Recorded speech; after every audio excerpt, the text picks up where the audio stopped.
This is the story of a boy who just wanted to know one simple thing. Do butterflies remember him?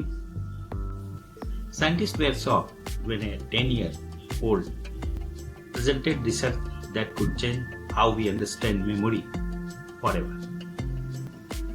At the 2024 International Congress of Entomology, something unbelievable happened.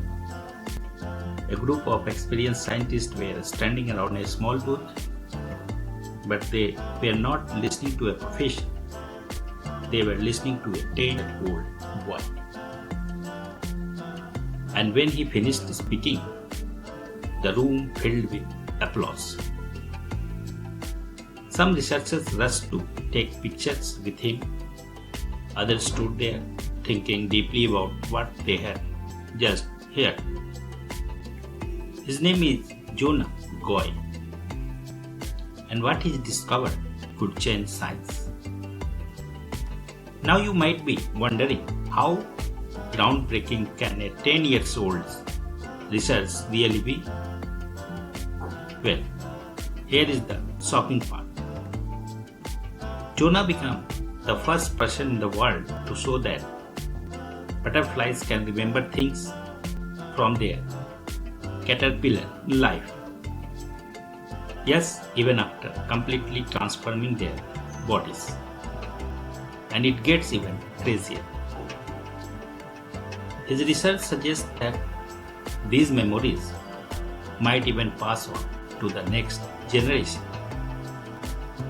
That's like saying, if your parent had a bad experience with something, you might feel it too without ever experiencing it yourself.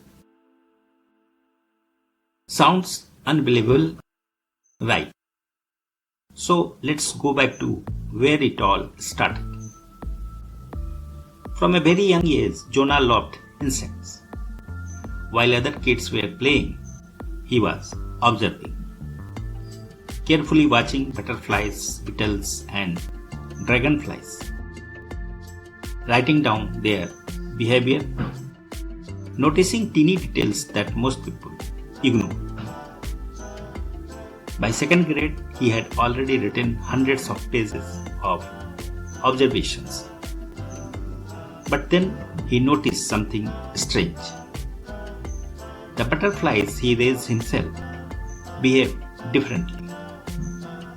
They seemed more comfortable around him compared to butterflies from the wild. And that made him think, is it possible they remembered me? So Jonah did what real scientists do. He started researching. That is when he found a study by scientist Martha Weiss, which showed that moths could remember things from their caterpillar stage. This was already a controversial idea, because most scientists believed that during metamorphosis, the insect brain resets completely. But Jonah was not convinced. He decided to test it himself. In 2022, he wrote a letter to Martha, a 4-page handwritten letter along with years of his own data. At first, she didn't expect much, but Jonah insisted. He even questioned her methods and suggested improvements. That's when she realized this kid was serious. So Jonah started his experiment. His question was simple.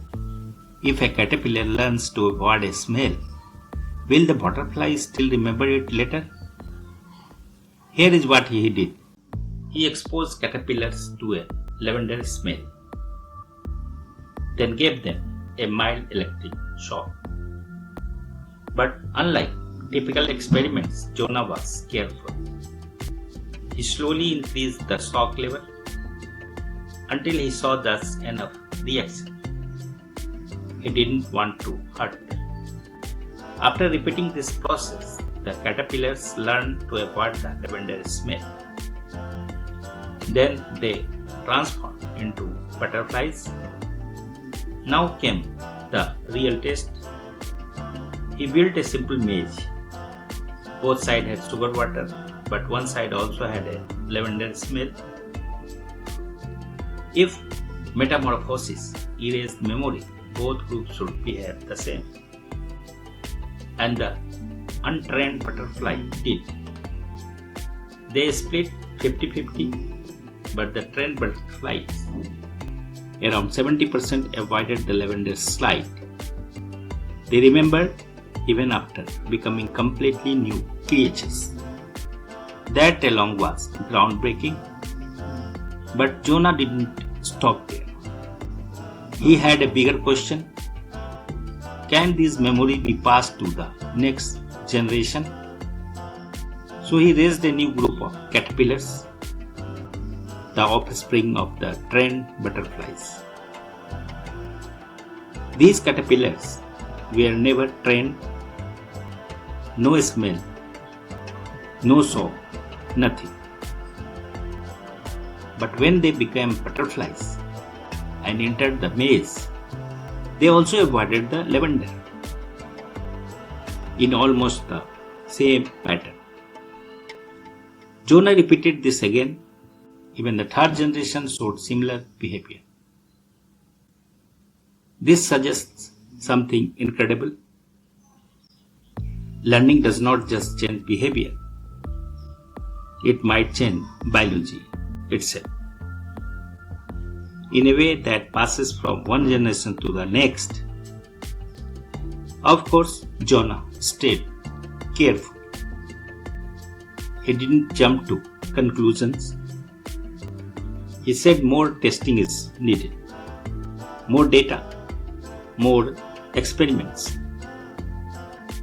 But what he had already done is something most scientists spend years trying to achieve. Soon his work started getting attention. At conferences, scientists lined up to talk to him. He was even invited to present his research to the Crown Prince of Japan. But at the heart of all this was not about fame.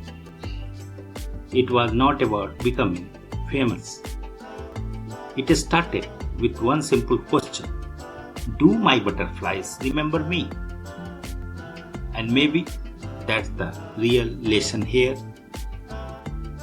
Science is not just about big labs or expensive equipments. It's about curiosity, asking questions, even the ones that sound impossible. Because sometimes the biggest discovery in the world start with the smallest questions.